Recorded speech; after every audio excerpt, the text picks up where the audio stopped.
The notification sound pierces through my dressing room like a knife. There it is again.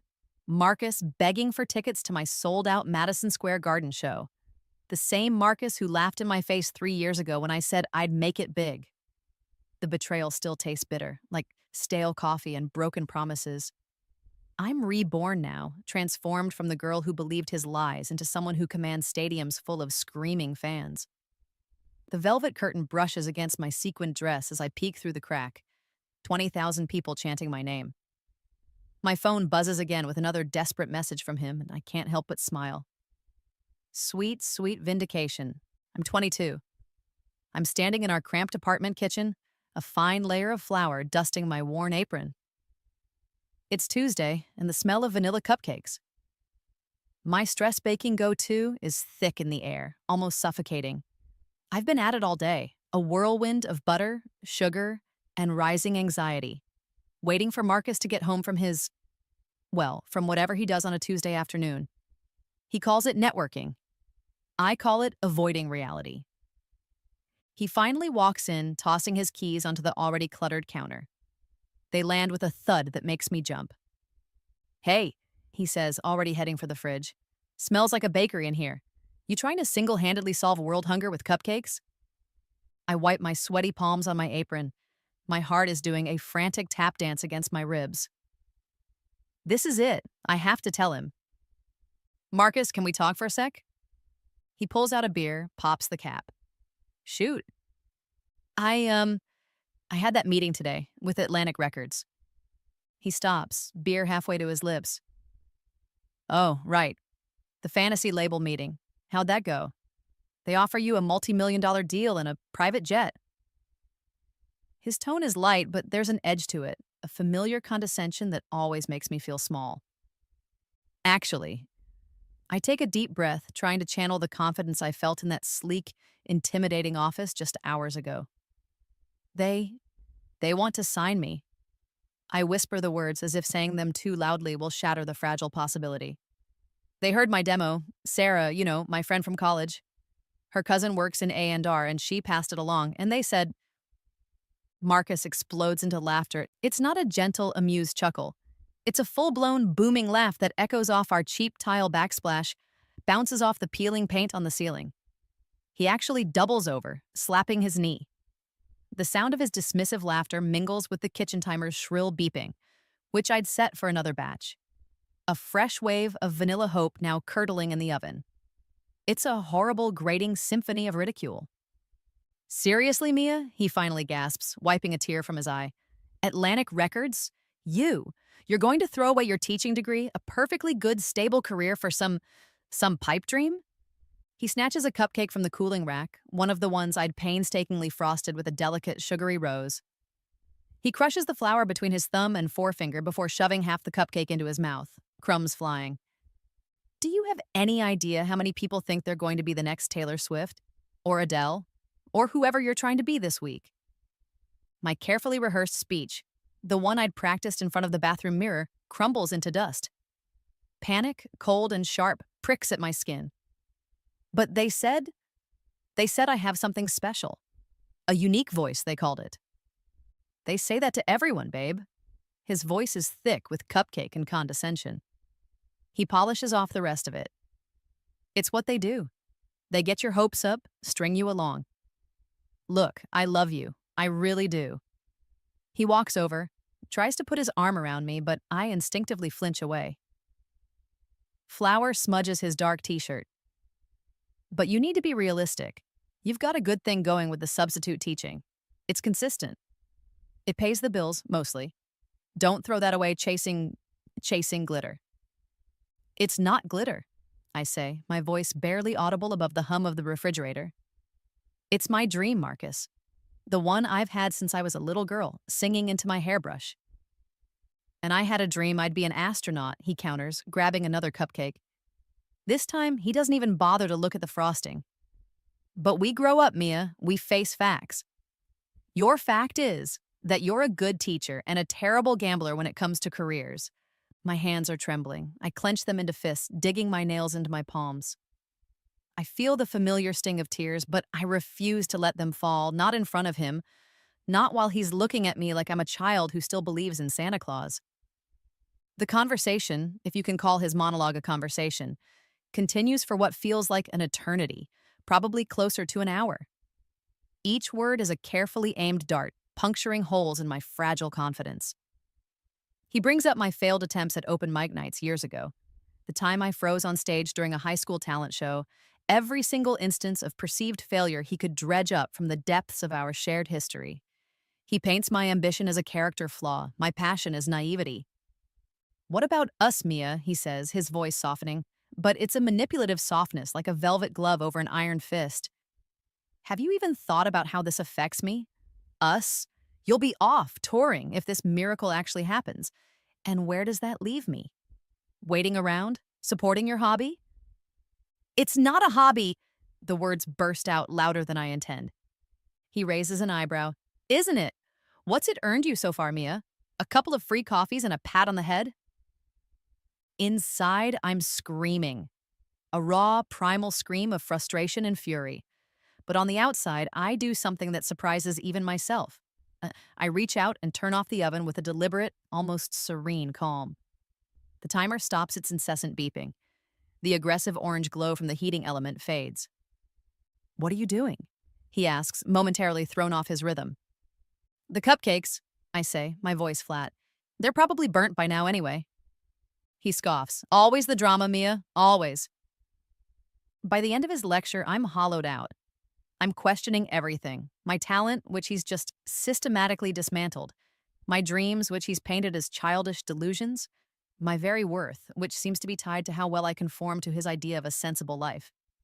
The remaining cupcakes sit forgotten on the counter, their once bright frosting now dull and unappetizing. Their sweetness has turned sour in my mouth, a metaphor for everything I feel. He goes to bed early, sated by his verbal victory, leaving me alone in the wreckage of the kitchen and my aspirations. Later, as he sleeps peacefully beside me, his breathing even and untroubled, I stare at the contract offer glowing on my phone screen. It's a beacon in the darkness, a lifeline. But his words, his laughter, they're like anchors dragging me down. My finger hovers over the delete button. One tap and it's all gone. The dream, the hope, the potential for a different life. One tap and I can go back to being sensible Mia, the substitute teacher with a charmingly dismissive boyfriend. The screen seems to burn into my retinas. Delete or dare. I didn't delete the email. The glowing words of the Atlantic Records contract seem to pulse with a life of their own, a defiant rhythm against the heavy silence of Marcus's disapproval. For days, I lived a double life. Substitute teacher by day, filling young minds with the mundane certainties of multiplication tables and historical dates, while my own future felt like an unsolvable equation. By night, I was a clandestine dreamer, rereading the contract, my heart a frantic bird beating against the cage of my ribs. I met with the label executives again, this time in secret. I remember calling in sick to my teaching gig, a knot of guilt and exhilaration tightening in my stomach. The lie felt heavy on my tongue, but the pull towards that glass tower in Midtown was stronger. The conference room, when I finally arrived, flustered and out of breath, smelled of expensive leather, ambition, and freshly brewed coffee, a stark contrast to the chalk dust and floor polish of my daily life. For the first time in months, surrounded by people who spoke my language, the language of music and passion, I felt truly alive. Mr. Henderson, the AANDR executive who'd championed my demo, a man with kind eyes and a shark smile, slid the thick vellum contract across the polished mahogany table. It was an expanse of dark wood that seemed to stretch for miles. "We see real potential, Mia," he said, his voice a low rumble that vibrated with conviction. "Genuine star quality. But we need to know you're committed. All in. This industry, it doesn't just ask for your time, it demands everything. Your heart, your soul, your Sunday mornings." He paused, his gaze unwavering. "Are you ready to give it everything?" The scratch of the pen as I signed my name on the dotted line felt like I was carving my destiny into stone. Each loop and stroke was an act of defiance, a declaration of independence from the life Marcus had mapped out for me. It was terrifying and thrilling, like stepping off a cliff, hoping I'd grow wings on the way down. Telling Marcus was an explosion. I waited until a Saturday, thinking a weekend buffer might soften the blow. I was wrong. When the words "I signed the contract" left my lips, his face went from disbelief to a dark, thunderous rage I'd never witnessed. It wasn't just laughter this time, it was a tempest. Plates, our mismatched, chipped wedding gifts, shattered against the kitchen wall, a Picasso of porcelain and fury. The downstairs neighbors banged on the ceiling, a rhythmic protest to our domestic war. And through it all, through the shouting and the shards of our broken life, he kept repeating the same crushing words, a mantra of negativity. "You're making the biggest mistake of your life, Mia. The biggest goddamn mistake." "Maybe," I said, my voice surprisingly steady, a small, clear flame in the hurricane of his anger. "But it's my mistake to make." That sentence, simple as it was, felt like the truest thing I'd ever said. When I packed my guitar first. My battered acoustic, covered in stickers from coffee shops and dreams, was the first thing I carefully placed in its case. I left the photos of us on the nightstand. I left the hideous lamp his mother had given us. I left everything else behind as a statement. I was choosing my music, my future, over the suffocating comfort of our shared past. The months that followed were brutal. Utterly, soul-crushingly brutal. Marcus, true to form, didn't go quietly into the night of our breakup. He launched a smear campaign. He spread rumors about my sudden breakdown and irresponsible flight of fancy to our mutual friends, painting himself as the long-suffering, supportive partner I'd callously abandoned. His passive-aggressive social media updates were masterpieces of manipulation. Vague posts about the importance of supporting your partner's realistic goals, and the heartbreak of watching someone you love chase illusions. Each one was a tiny public stab. The industry, I soon discovered, was just as merciless, if not more so. The initial excitement of the record deal quickly gave way to the harsh realities of the music business. There were endless rejections from radio stations who deemed my sound too niche or not commercial enough. Producers who wanted to change everything about me, my lyrics, my melodies, even the way I dressed, trying to mold me into some pre-packaged pop princess I didn't recognize. Songwriting sessions that felt more like interrogations, where my most personal expressions were dissected and deemed not catchy enough. I played countless gigs in dimly lit, half-empty venues that treated me like background noise, my voice swallowed by the clatter of glasses and indifferent chatter. Late-night diner coffee, lukewarm and bitter, became my constant companion, tasting like liquid desperation as I scribbled song ideas on flimsy paper napkins, the only paper I could afford. I was broke, exhausted, and profoundly lonely. The bright promise of that leather-scented office felt a million miles away. There were nights, many of them, when Marcus's laughter, his pronouncements of my inevitable failure, echoed in my tiny, rented room. Doubt, like a persistent shadow, clung to me. Had he been right? Was I just another deluded wannabe destined for a footnote in the annals of obscurity? But something was shifting inside me, slowly, almost imperceptibly at first. Each no, each rejection, instead of breaking me, began to harden my resolve. Each dismissive glance from a record exec, each condescending comment from a sound guy, sharpened my focus, fueled my anger, and channeled itself into my music. My songs became rawer, angrier, more defiant.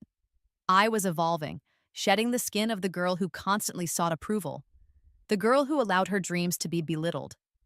A new woman was emerging, one who was learning to demand respect, to trust her own voice above the cacophony of doubters. The fire Marcus had tried to extinguish was, ironically, being fanned into a blaze by the very industry that seemed determined to chew me up and spit me out. Then, 18 months into this grueling odyssey, 18 months of ramen noodles, rejection slips, and relentless self-doubt, everything changed. It changed with one shaky, unedited video, filmed on my cheap smartphone, uploaded to TikTok in a moment of late-night, what-the-hell desperation. I'm sitting on the floor of my studio apartment, a tiny box in a city that felt like it was trying to swallow me whole. My trusty guitar is propped against the sputtering radiator, the one that never quite manages to chase the chill from the room. It clanks rhythmically, a metallic, off-beat percussion, like applause from a ghost audience only I can hear. Rain streaks down the grimy windowpane, blurring the city lights into a melancholy watercolor. It's 3 in the morning, that desolate hour when hope feels furthest away. I've just finished writing a new song. It poured out of me, raw and unfiltered, a direct line from my aching heart to my fingertips. It's about betrayal, yes, but it's also about resilience, about rising from the ashes of a failed relationship and a nearly shattered dream. I call it Phoenix Rising. There's no fancy production, no band, just me and my guitar, my voice cracking with emotion in a few places. It's honest, maybe too honest. On a whim, fueled by exhaustion and a reckless indifference that only comes from having nothing left to lose, I decide to post it. My fingers, smudged with ink from scribbling lyrics, shake as I navigate the TikTok interface. I hit share. The screen's cool blue glow reflects off the rain-streaked window, a tiny island of light in the overwhelming darkness. I don't expect anything. Maybe a few pity likes from Sarah, a confused emoji from my mom. I toss the phone onto the threadbare rug and crawl into my lumpy bed. When I wake up, groggy and disoriented, my phone is going insane. It's vibrating like a trapped insect, a relentless, buzzing drumbeat against the cheap laminate flooring where it fell during the night. It makes my head spin just looking at the sheer number of notifications. 6 hours. In 6 hours, the video of me, bleary-eyed and raw, singing Phoenix Rising in my depressing little apartment, has 10,000 views. By lunchtime, it's hit 100,000. By the time the evening news is painting the city in its somber hues, it's at a million views. My phone doesn't stop vibrating. It's a constant physical manifestation of this sudden, inexplicable explosion. My TikTok followers are multiplying exponentially. The comments section is a flood of raw emotion. People aren't just liking the song, they're feeling it. This is my anthem. Crying in my car right now. You get it. Heard this and immediately broke up with my toxic boyfriend. Thank you for writing the song I didn't know I needed. Record labels are calling, not just the small indie ones this time, but the big players. Booking agents, the ones who wouldn't return my calls a week ago, are suddenly desperate for meetings. Publicists are emailing, offering their services. Suddenly, everyone who ignored me, dismissed me, or told me I wasn't good enough is paying attention. The irony is so thick I could choke on it. Phoenix Rising isn't just a song anymore, it's a phenomenon. It seems to capture something universal about transformation, about the burning desire for revenge, not in a destructive way, but in the form of becoming undeniably, triumphantly, more than anyone ever expected you to be. Comment after comment pours in from people sharing their own stories of being underestimated by bosses, dismissed by partners, betrayed by friends. I've accidentally, miraculously, become the voice of everyone who's ever been told they weren't enough. The momentum builds with the terrifying speed and force of an avalanche. Streaming numbers for my old, forgotten demos explode. Radio stations, the same ones that rejected my polished studio submissions, are adding the raw, one-take TikTok version of Phoenix Rising to their rotation. It's a grassroots wildfire, spreading faster than any marketing campaign could have ignited. Within 3 months, my life is unrecognizable. I'm opening for major acts, musicians I've idolized for years. My voice, once confined to the four walls of my apartment or the indifferent buzz of coffee shops, is now echoing through arenas, amplified to thousands. The roar of my first arena crowd when I step onto that vast stage washes over me like a warm ocean wave, a physical force that makes my knees tremble and my heart soar. It's terrifying and exhilarating and everything I never truly let myself believe could happen. But success, I'm quickly learning, brings its own unique set of challenges. The pressure to follow up Phoenix Rising with something equally impactful is immense. Suddenly, everyone wants a piece of the girl who came from nowhere, the overnight sensation. Interviews become a daily occurrence. Journalists and bloggers dissecting my past, my lyrics, my life, searching for the narrative, the angle. And inevitably, my relationship with Marcus, the catalyst for my breakthrough song, becomes public knowledge. Some tenacious blogger smelling a juicy story tracks him down. His laughter, his dismissive words, the whole humiliating kitchen scene is no longer just my private pain. It's a soundbite, a part of my public persona. That's when the first message from Marcus appears in my DMs. A small, innocuous notification on Instagram, a name I haven't seen in nearly 2 years. My stomach plummets. I realize with a sickening lurch that my past, the past I thought I'd burned to ashes and risen from, isn't quite finished with me yet. The message notification glows on my phone screen like a warning light, a crimson flare in the digital night. My tour manager, Rachel, is going over venue logistics for the upcoming European leg, but her voice fades into a distant buzz. All I can focus on is that tiny red circle with A1 inside it, hovering over my Instagram DMs, and the name displayed beneath it, Marcus. Hey, Mia, the message reads, deceptively casual. Saw your success. Incredible. So proud of you. Maybe we can catch up sometime, get a coffee? I almost dropped my phone. It doesn't just tremble in my grip, it feels like it's vibrating with a toxic energy, a live wire humming with the current of past betrayals. After 2 years of complete and utter silence, 2 years where he presumably watched my life implode and then spectacularly reignite from a safe, smug distance, Marcus wants to catch up? Over coffee, the sheer unmitigated audacity of it makes my blood boil. The coffee I'm currently sipping in this bland hotel meeting room suddenly tastes like ash. The hotel's industrial espresso machine hisses sharply from the corner like an angry cat, perfectly mirroring my internal state. Mia, you with me? Rachel's voice snaps me back. Yeah, sorry, I mumble, forcing a smile. Just a notification. I quickly screenshot the message and send it to Sarah. Her reply is instantaneous, a string of eye-roll emojis so long it practically scrolls off my screen, followed by a blunt, block him! That ship hasn't just sailed, sweetie. It's crashed, burned, and sunk to the bottom of the Marianas Trench. Sarah's right, of course. Logically, I know she is. Blocking him is the sensible, self-protective thing to do. But I don't. Curiosity, a perverse and unwelcome tendril, keeps my finger from hitting that button. Instead, I watch, and his messages, like a digital virus, begin to multiply. At first, they maintain that veneer of casual supportive X. Heard Phoenix Rising on the radio today. They're playing it everywhere. So cool to think I knew you when... Knew me when? When I was baking stress cupcakes and you were systematically dismantling my self-esteem? Saw you on that morning talk show. You looked amazing. You always did have a great smile. A smile that rarely reached my eyes when I was with him. Then, the tone starts to shift. The casual congratulations morph into something tinged with nostalgia, a carefully curated, rose-tinted version of our past. Remember that trip to the lake? Those were good times, huh?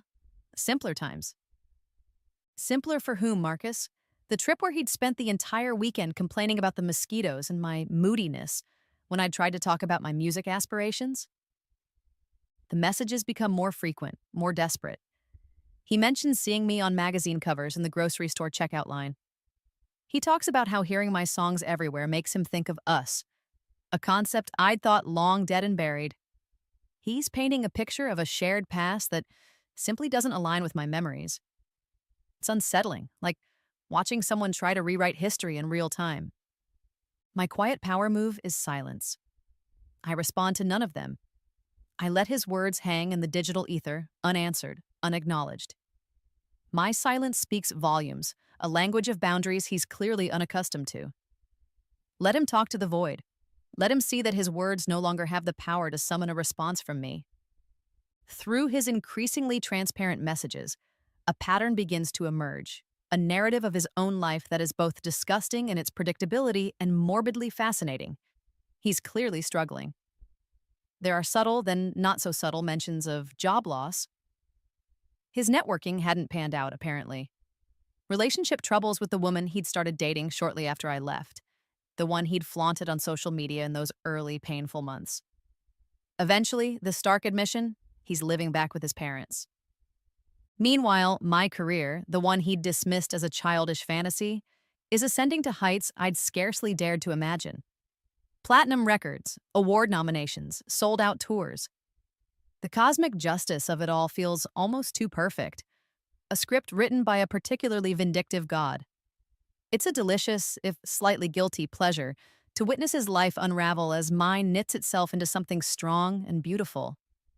The cheap silk-like sheets in my new penthouse apartment, overlooking the glittering cityscape, feel like victory against my skin every night. A tangible reminder of how far I've come from that cramped, laughter-filled kitchen. Then comes the announcement that changes the game entirely.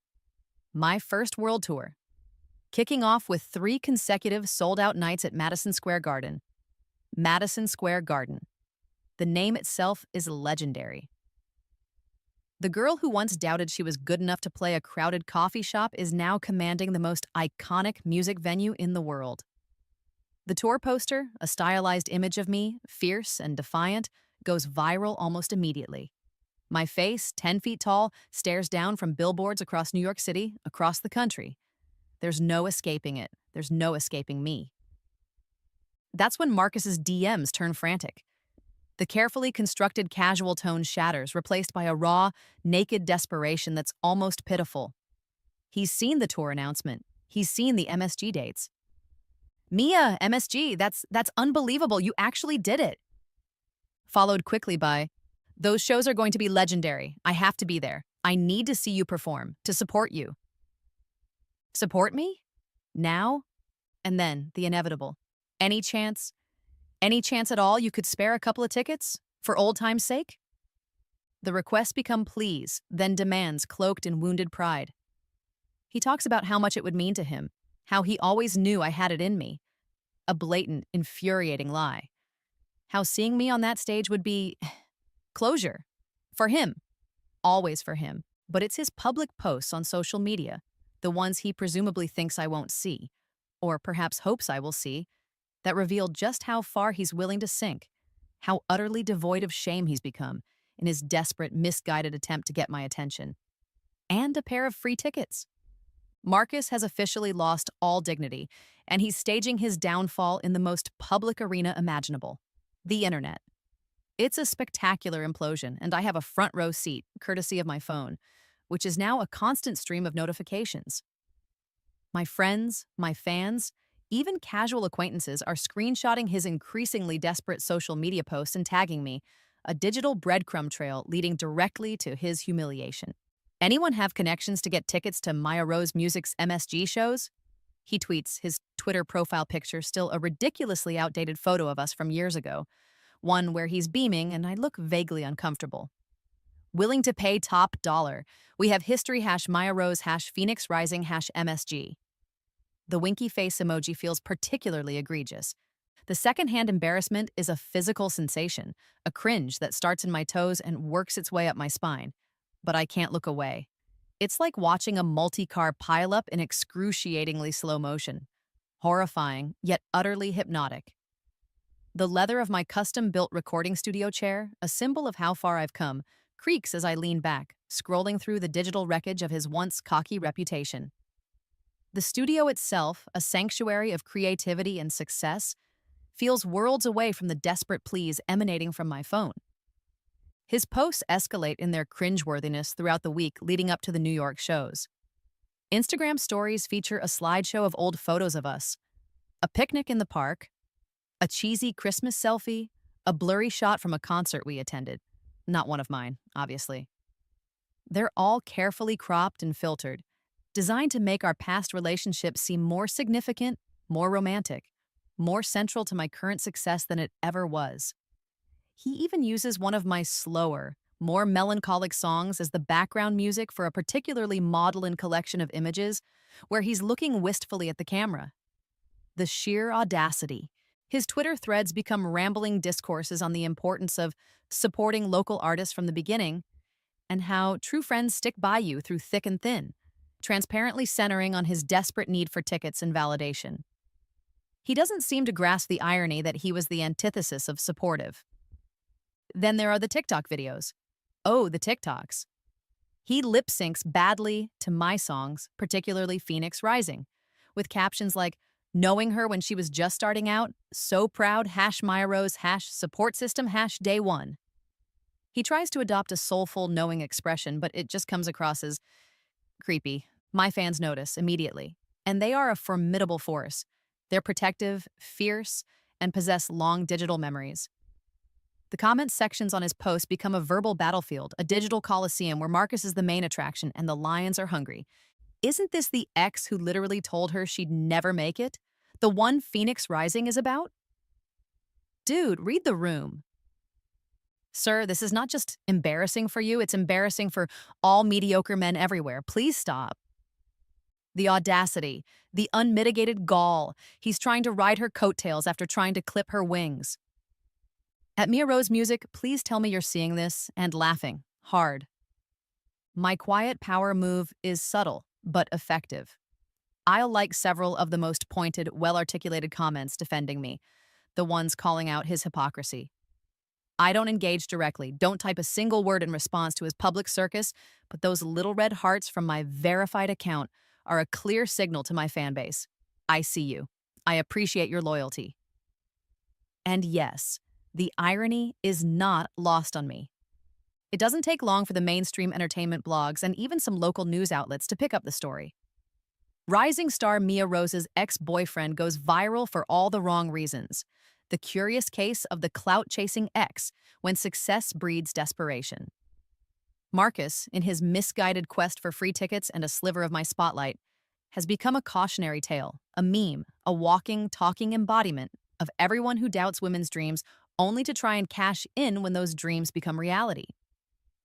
The sound of my own laughter when I read one particularly scathing but hilarious article aloud to Sarah over FaceTime echoes through my empty penthouse apartment, a pure, unburdened sound, freer than it's been in years, but beneath the undeniable schadenfreude, beneath the vindicated amusement, something else stirs. A tiny, almost imperceptible flicker. It's not pity, not exactly. He brought this all on himself, but it's something. A faint, ghostly echo of the boy I once thought I knew. The one I shared inside jokes and cheap pizza with, before his insecurities curdled into dismissiveness. Part of me, a small, well-hidden part that I'm not proud of but can't entirely suppress, feels an uncomfortable pang watching someone so thoroughly self-destruct. Not enough to reach out, not enough to offer a lifeline, certainly not enough to give him tickets. But enough to remember that human hearts are complicated, messy things, even the ones that have caused you profound pain. Enough to make the victory feel a little less sweet, a little more gray. That's when my manager, Rachel, calls. Her voice is usually brisk, all business, but today it's different. There's a note of caution, of something unexpected. Mia, we need to talk about Marcus. I sigh, bracing myself for the latest installment of his public begging. What's he done now? Chained himself to the doors of MSG? No, Mia, Rachel says, and her tone drops, becoming serious, almost somber. It's not about that. There's something else, something you need to know. It makes this whole situation infinitely more complicated. There's something you need to know about Marcus, Rachel says, her voice tight with a concern that feels uncharacteristic for my usually unflappable manager.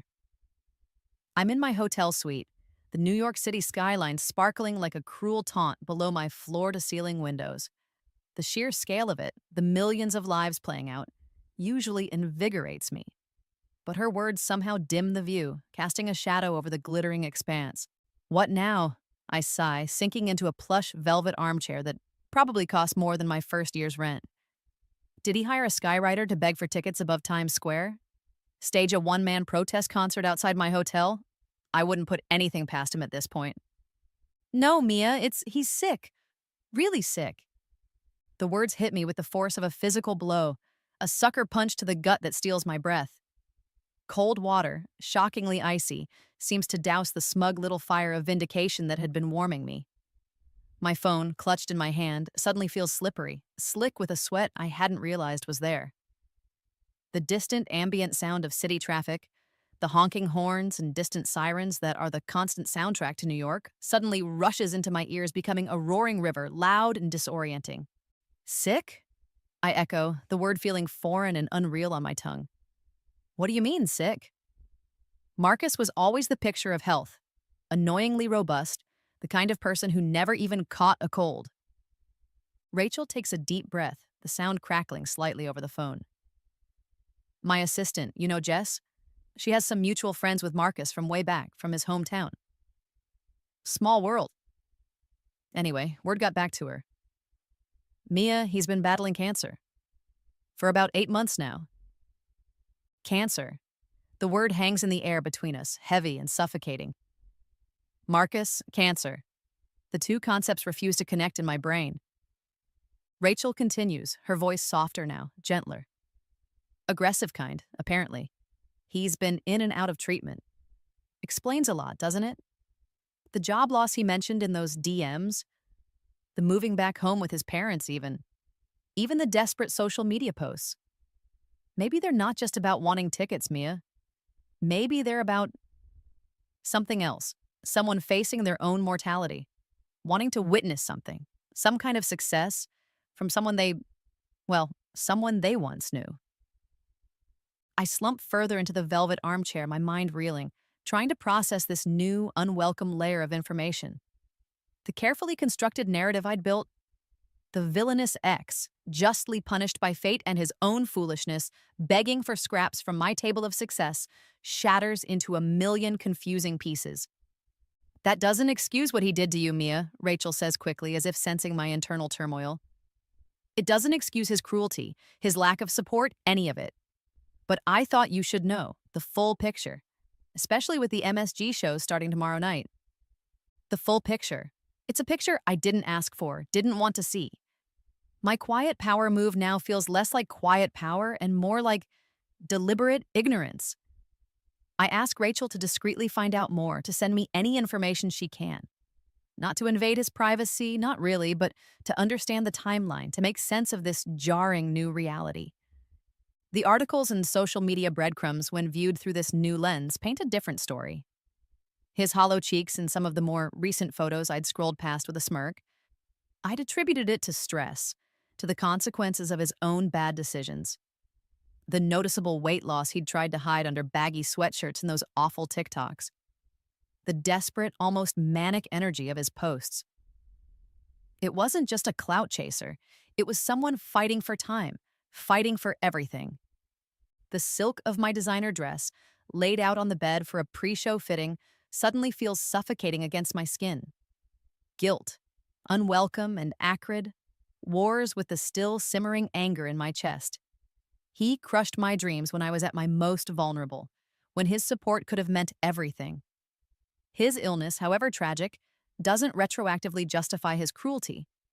It doesn't erase the laughter, the dismissiveness, the deliberate attempts to make me feel small. And yet, the black and white narrative I've been living in, the one that fueled Phoenix Rising and my entire ascent, is suddenly, uncomfortably, filled with shades of gray I didn't want to acknowledge. It was easier when he was just the villain. It was cleaner. My phone buzzes on the table beside me. Another DM from Marcus. I almost ignore it, but some morbid compulsion makes me open it. Mia, I know this is a lot to ask. And I know I don't deserve anything from you, not a damn thing. After how I treated you, there are no excuses. I was an idiot. A cruel, insecure idiot. I just want to see you succeed in person, to witness it, to know that I was so spectacularly wrong about you and you were everything you always said you'd be. Maybe even more. This isn't about getting back with you or riding your coattails or any of that. It's just a dying man's wish, I guess. Pathetic, huh? A dying man's wish. I stare at the message, the words blurring. Tomorrow night is Madison Square Garden. Sold out. The culmination of everything. And now this. I have less than 48 hours to decide what kind of person I am, what kind of person I want to be in the face of this complicated, heartbreaking mess. The roar of the imagined crowd suddenly sounds very, very distant. I don't sleep that night. Not a wink. Instead, I pace the length of my sprawling penthouse suite like a caged panther, my bare feet silent on the cold, unforgiving marble floors. The city, that glittering beast outside my window, never sleeps either. Its myriad lights twinkling like a million unsympathetic eyes, each one a judgment call from a stranger who only knows the carefully curated version of Mia Rose. They don't know the girl who baked stress cupcakes and swallowed her dreams because the boy she loved told her they were foolish. What would that girl do? The old Mia? She would have dissolved into a puddle of guilt and misplaced empathy. She would have FedExed those tickets immediately, probably with a handwritten apology note for taking so long to respond, for not intuitively knowing about his suffering. She would have blamed herself somehow. But I'm not her anymore. I can't be. That Mia was dismantled piece by piece in a cramped kitchen filled with the scent of vanilla and condescension. I'm harder now, forged in the fiery crucible of public rejection and private betrayal. I've learned the hard way that kindness can be mistaken for weakness, that some people only value what they can no longer have, or what they perceive as benefiting them. The marble feels like ice beneath my feet, grounding me in this new, colder reality I've painstakingly built around myself. It's a fortress, but tonight it feels more like a prison cell. At 3 a.m., the hour of ghosts and bad decisions, I call Sarah. I know she'll answer. Best friends operate on a different temporal plane during crisis moments. It's an unwritten rule. Her voice is groggy, thick with sleep, but she's instantly alert when she hears me. Mia, what's wrong? Is it Marcus? Did he actually show up at your hotel? Worse, I say, my voice flat, devoid of the triumph it held just days ago. I recount Rachel's call, the cancer diagnosis, the dying man's wish DM. Silence on her end for a long moment. Then, a sigh. Oh, Mia, that's horrible. For him, I mean. And for you to have this dumped on you right before MSG. Give me one good reason I should help him, Sarah, I say, the words coming out harsher than I intend. One good reason why I should give him the satisfaction, the redemption he clearly doesn't deserve. Because you're not him, she replies instantly, her voice clear and steady, cutting through my turmoil. Because being better isn't just about being more successful or more famous. It's about being a better person. He was cruel to you, yes. He was an ass of monumental proportions. But Mia, he's dying. Does letting him see your show, a show that ironically he helped inspire, actually hurt you? Or does it just prove you're capable of a grace he never showed you? Her words hang in the air, grace, compassion. Words that felt easy when applied to strangers, to charitable causes, but felt impossibly complicated when it came to Marcus. My quiet power move, the one I've been wielding for weeks, has been silence, detachment. But now, that feels less like power and more like avoidance. I hang up the phone without responding to Sarah, not out of anger, but because this is a decision I have to reach entirely alone in the silent, echoing chambers of my own conscience. Dawn begins to bleed over the Manhattan skyline, painting the steel and glass in hues of soft rose and pale gold. The city that never sleeps is stirring, preparing for another day of relentless ambition. And as the light filters into my room, illuminating the opulent trappings of my success, I finally understand what I need to do. This isn't about Marcus, not really. His illness, his regrets, his desperate pleas, they are his burden to bear.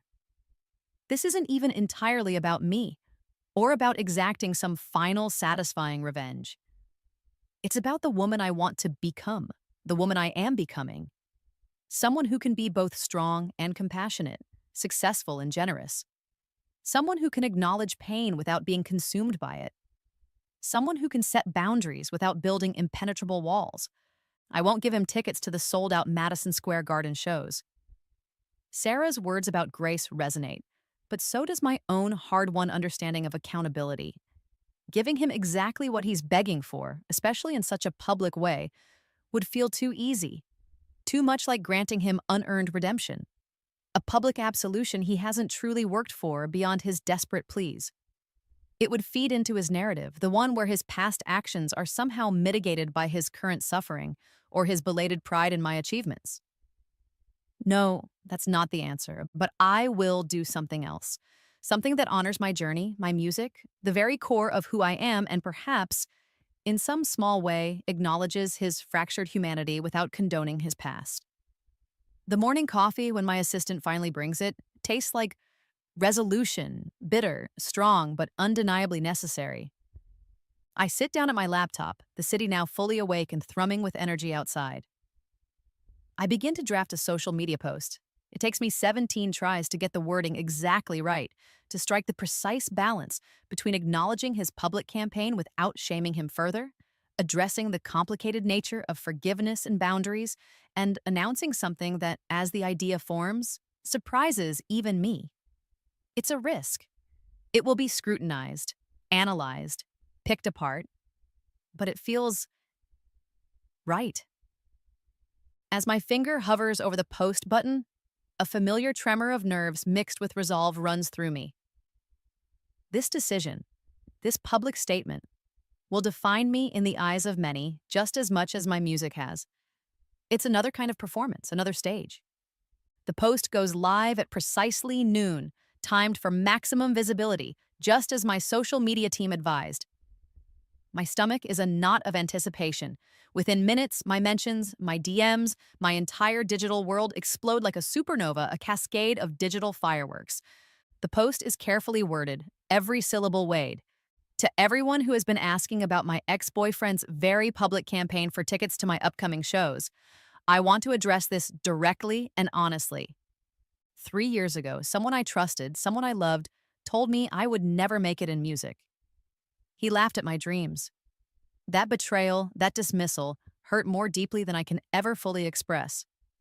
But it also fueled me. It became the grit in the oyster that eventually helped create something I hope is beautiful. I don't believe I owe anyone access to my success, especially those who actively tried to discourage it. My achievements are my own, earned through relentless hard work, countless rejections, and the unwavering support of those who did believe in me. However, I've also recently learned that this individual is facing very serious health challenges. And while past hurts don't simply vanish, I do believe in compassion.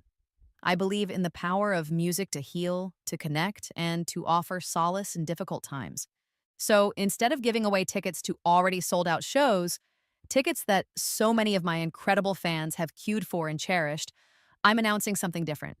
Next month, I will be hosting a special free acoustic concert here in New York City.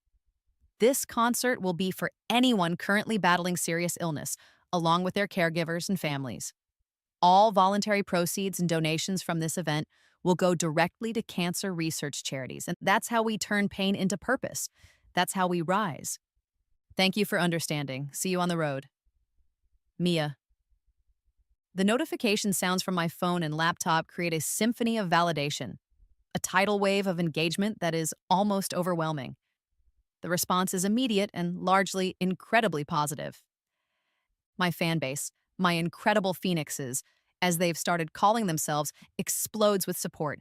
This is how you handle it. Class, grace, and strength. Mia Rose is the queen. He didn't deserve her kindness, but she gave it anyway on her own terms. Lesson learned. Turning her pain into something beautiful for others. That's why we love her. Mental health advocates share the post, lauding it as an example of healthy boundary setting combined with empathy. Cancer survivors and their families flood my comments with gratitude, thanking me for acknowledging their struggles, for creating something positive without making it solely about my ex or his specific situation. Marcus doesn't respond publicly. His social media, which had been a relentless barrage of pleas and old photos, goes silent. Later that evening, however, I receive one final private message from him. It's short. Thank you, Mia, for being the person I never encouraged you to be, the person I was too blind to see. I'm sorry for everything, and I'm so incredibly proud of you. That concert, that's who you are. I get it now. My quiet power move is simple this time. I read his message. I acknowledge it privately in the quiet of my own heart. And then I archive it. I don't respond. Some conversations, I realize, are meant to end with a quiet dignity, a respectful distance, rather than further dialogue or dissection. His apology, if that's what it was, is his to carry. My forgiveness, or lack thereof, is mine. The acoustic concert announcement generates its own powerful buzz. Venues across the city offer their spaces for free. Other musicians, some of them huge names, volunteer to join me on stage, to lend their talents to the cause. The medical community, cancer support groups, they all reach out, wanting to partner, to help, to spread the word. What started as a deeply personal drama, a complicated mess of past hurts and present success, has evolved almost magically into something far more meaningful, something healing, something that transcends the petty bitterness of one broken relationship. The rehearsal room for the acoustic show smells like new beginnings, like old wood and fresh coffee and raw, honest music. As I practice the stripped down versions of my songs, peeling away the arena rock layers to find their vulnerable heart, I feel a sense of peace I haven't felt in years. The songs about betrayal still carry their sting, but now they also carry a new resonance, a testament to survival, to the ability to alchemize pain into something purposeful. 3 weeks later, I perform that acoustic concert. The audience isn't the screaming, adoring throng of my usual shows. It's a different kind of crowd, quieter, more reflective. Their faces etched with stories of their own battles, their own resilience. I sing for them, for the cancer patients in their wheelchairs, for the weary caregivers holding their hands, for the survivors whose eyes shine with a fierce, knowing light. Marcus isn't there. I learned later through a discreet inquiry from Rachel that he was too unwell to travel, that his condition had taken a turn. And in a strange way, his absence feels appropriate. This concert, this moment, was never really about him or about us. It was about the music and the community and the shared human experience of facing darkness and still searching for the light. As I walk onto the stage at Madison Square Garden the following week, the roar of 20,000 people hitting me like a physical force, I carry this lesson, this new, complicated understanding of strength and compassion with me. It's the biggest moment of my professional career, the dream made manifest. And I'm ready, Madison Square Garden. The name itself is electric, a sacred space in the cathedral of music. Tonight, it buzzes with an energy so potent, so alive, it feels like the building itself is breathing. 20,000 people fill every seat, from the floor to the rafters, their voices fused into a single, deafening crescendo that vibrates through the stage, through my bones, through the very core of my being. This is it. This is what I dreamed of in that tiny, flour-dusted apartment kitchen. This is what I visualized through every soul-crushing rejection, every patronizing comment, every lonely night filled with doubt. The stage lights, when they hit me, feel like sunshine, warm and blinding and absolutely, unequivocally perfect. As I step into that blazing circle of light, the roar intensifies. I can feel the bass drum thumping in my chest, a counter rhythm to my own racing heart.